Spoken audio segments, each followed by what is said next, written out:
জনগণের ভোটে তারা যদি 100% ভোট পেয়ে নির্বাচিত হয়ে যান, তখনও তাদেরকে আমরা অভিনন্দন জানাবো। কিন্তু ইঞ্জিনিয়ারিং করে, কায়দা করে, ইলেকট্রিসিটি বন্ধ করে দিয়ে আপনাদের পাশে ঘটেছে পাষাণ থেকে কারেন্ট বন্ধ করে দেওয়া হয়েছে, নয়সয় করা হয়েছে। আমরা এগুলো আর দেখতে চাই না। দেশের বহু জায়গায় গায়ের জোর খাটিয়ে আমাদের এজেন্টদেরকে বের করে দেওয়া হয়েছে।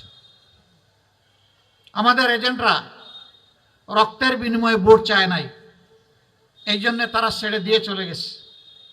আগামীতে মানুষের ভোটের অধিকারের পক্ষে জীবনের বিনিময়ে হলে আমরা দাঁড়িয়ে যাব ইনশাআল্লাহ। এবার মানুষের বড় আকাঙ্ক্ষা ছিল একটা পরিবর্তন, বিশেষ করে যুব সমাজ, তারা একটা পরিবর্তন চেয়েছিল। হ্যাঁ, পরিবর্তনের পক্ষেই জনগণ অবস্থান নিয়ে ভোট দিয়েছে।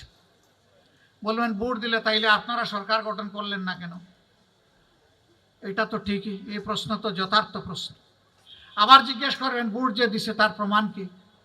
ভোট দিছে তার প্রমাণ হলো আমরা জনগণকে বলেছিলাম আমরা সংস্কার চাই, আমরা নতুন বাংলাদেশ চাই, আমরা নতুন রাজনীতি চাই, আমরা পরিবর্তন চাই। এই চাইয়ের পক্ষে যারা আছেন তারা হা ভোট দিবেন। 69% জনগণ হা ভোট দিয়েছে, এইটাই তার প্রমাণ। যারা এখন ক্ষমতায় আছেন তারা বলেছেন তারা না ভোট দিবেন, তারা না ভোট দিয়েছেন, এইটাই প্রমাণ তারা সংখ্যাগরিষ্ঠ মানুষের ভালোবাসা এবং ভোট পান নাই।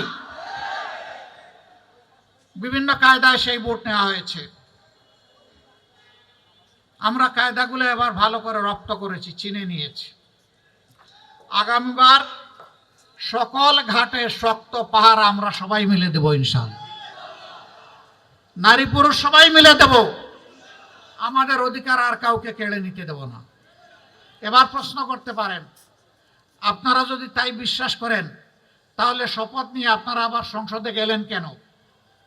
হ্যাঁ, আমরা আপনাদের ভোটের যেটুকু মর্যাদা স্বীকৃতি হয়েছে তার অমর্যাদা আমরা করতে পারি না।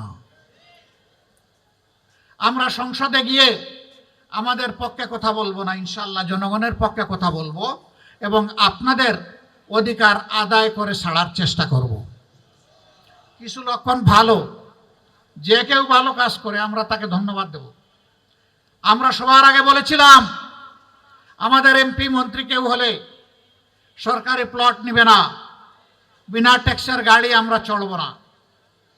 আলহামদুলিল্লাহ আমাদের রাস্তা ধরে সরকারি দল একই ঘোষণা দিয়েছে, তাদেরকে অভিনন্দন। আমরা বলেছিলাম প্রবাসে রিমিটেন্স যোদ্ধারা মারা যাওয়ার পরে তাদের লাশ নিয়ে টানাটানি ঠেলাঠেলি হবে না। আমরা সম্মানের সাথে রাষ্ট্রীয় দায়িত্ব এবং খরচে আমাদের ঘাড়ের উপর তাদের পবিত্র লাশ বাংলাদেশে নিয়ে আসব। বর্তমান সরকার একই ঘোষণা দিয়েছে, তাদেরকে অভিনন্দন। আমরা সরকারকে বলবো মানুষের সবচেয়ে বড় অধিকার ভোটের অধিকার, এটা হরণ করা হয়েছে, আগামীতে এটা যেন হরণ করা না হয়। তারা যদি এইটাও হরণের পথ থেকে সরে আসেন আমরা তাদেরকে আরেকবার অভিনন্দন জানাবো। হ্যাঁ, জনগণের ভোটে তারা যদি 100% ভোট পেয়ে নির্বাচিত হয়ে যান তখনও তাদেরকে আমরা অভিনন্দন জানাবো।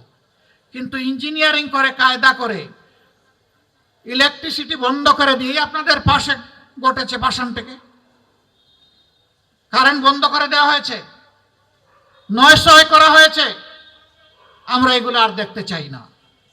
দেশের বহু জায়গায় গায়ের জোর খাটিয়ে আমাদের এজেন্টদেরকে বের করে দেওয়া হয়েছে।